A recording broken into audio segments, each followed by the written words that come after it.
Hello everyone, my name is Caroline, I'm from Belgium and I speak Dutch. And I did my IELTS today as a preparation for postgraduate. So that is why I took the academic IELTS, not the general one. I took all 4 subjects, namely listening, reading, writing and speaking. So the first 3 were in the morning, took a total of 2 hours and 40 minutes. And speaking took about 20 minutes in the afternoon. So today I would like to share a few thoughts and a few tips as well for any of you who are currently preparing to take IELTS. So as for the preparation, I would definitely recommend to take sufficient time, even if your English is already very good. I am pretty good. I've been living abroad for 10 years.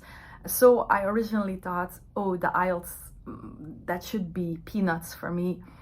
That's not necessarily true. Actually, it does require some technique and some training. It's not because you're able to speak a language well or because you're able to write well in a language that you have all the tools that you need to succeed in this specific test. Honestly, I did not expect it to be that hard. I'm not saying it is not manageable, but it does require practice. Unfortunately, I got a very serious migraine on the day itself and I couldn't go. It's very unfortunate, but it's possible. In case something like this happens, there are ways to recover your money because it is expensive. If you miss your tests, then that means you will lose that money unless you have a very valid reason. For example, being sick on the day. So in that case, you actually have to inform the organization the day itself immediately. There is a hotline. Nobody picked up, unfortunately, so I emailed just to be sure. I believe I called again in the afternoon to a general number. Anyway, it is okay as long as in the, I believe it was 2 days after the test, you submit a request to do the test on another day together with supporting evidence. You do need to go see a doctor. It did leave me with an administrative cost, unfortunately, not very cheap. So yeah, that can happen, but it's not the end of the world. Okay, so I enrolled through the British Council. And I got access through the British Council to something called IELTS Premium, which has a lot of mock tests. You can also take question-specific tests, so like try one question at a time. If you feel you're weak in one specific kind of question, you can do that. This saves you a lot of time and really allows you to focus on your weaknesses. I feel that looking back, the mock exams were actually harder than the actual tests. So it is good to get used to mock exams that are slightly more difficult because then you will feel quite comfortable during the exam itself.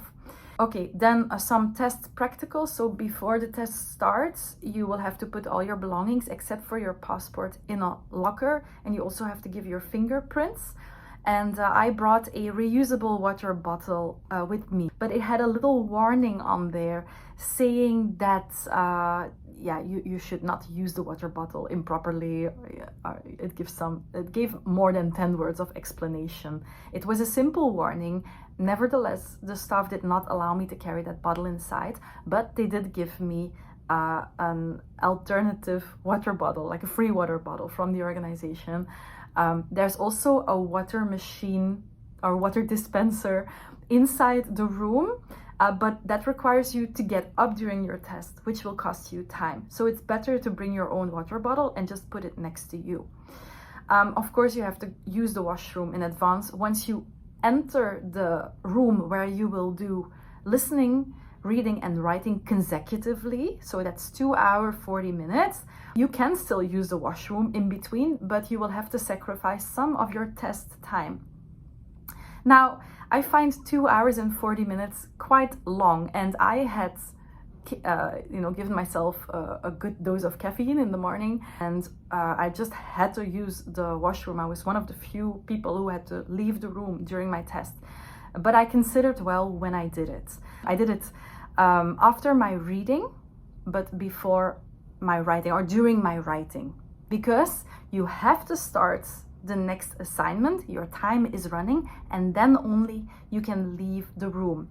Going to the washroom only took me 2 minutes. I was ready to sacrifice that during my writing assignment, but that's because I planned it like that. I knew I would need all my time for reading, so this seemed the best option. Once you leave the room and you have to get back in, you have to do a scan. You have to stand like in the airports, and they will scan you. So consider that going to the bathroom will take, depending on how fast you are, it will take up to 2 to 3 minutes for sure. Yeah. Okay, so something I found really nice was that earplugs were provided. So during reading and writing, I used those. And then some more practicals during the test. You can highlight. I strongly suggest you make use of the highlight function. When you go through questions, you highlight the keywords. So convenient to do that. And you do it by clicking the right button on your mouse and just selecting highlight.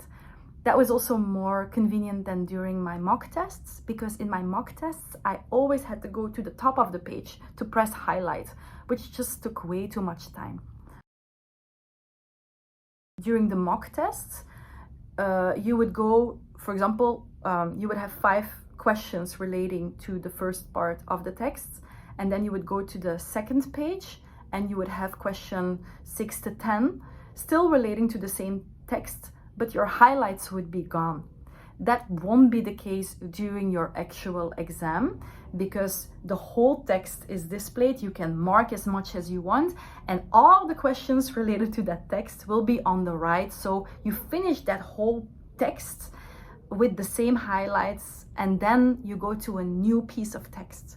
So you won't lose any of the highlights. And then finally, you can mark questions that you want to go back to at a later stage. During reading, I found that very convenient. There's this little marker on the right side of a question. You can just click it and then it will turn red, and you can easily skip to those difficult questions and revisit them at a later stage in the test. As for writing, one tip I can give is to really use that paper they give you. They give you a piece of paper to make notes, and also to definitely not forget a proper conclusion, and give a personal example if they ask for it. So just, I think, be complete and make sure you really reply to everything that's being asked. And the same goes for all the questions in the whole text. Just read the question properly. Sometimes there's some tricky questions, so don't be too quick. During my mock tests, I always was rushing, and I even had some time left. But during the exam today, I was a little more relaxed and I took my time more. I also used the marker of the difficult questions. So if I really didn't know, I would go back at the end of the tests. So it's just about efficient and effective time management. Don't rush, but don't be too slow either. I gave myself 5 minutes at the end of the writing assignment to read through everything. Finally, in the afternoon, then I had speaking. Again, I had to register for it. I had to leave my fingerprint, I had to give my passport. And before the speaking assignment starts, you also have to show your passport to the examiner. Our examiner is not necessarily gonna be from Australia or New Zealand or the UK. It could also be from another English-speaking nation such as India. So maybe train yourself a little bit if you've never heard a person from India speak. One of the questions she asked me was that was the question where you have to take notes. You have 1 minute to take notes, and then you have to speak for up to 2 minutes. She asked me about a discussion that I recently had with some of my friends. I found it a bit hard to just come up with a discussion I recently had.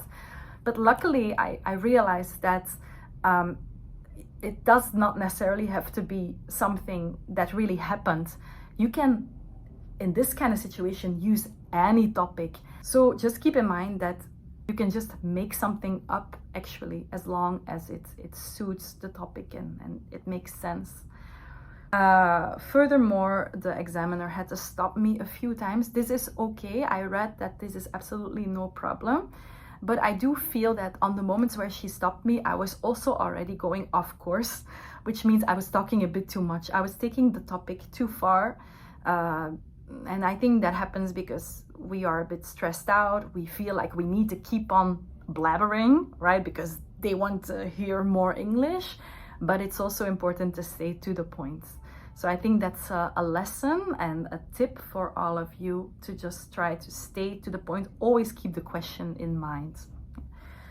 So I don't know what my score will be like. I do think I have my target score, which was 7.5. Hopefully I've even scored a little better than that.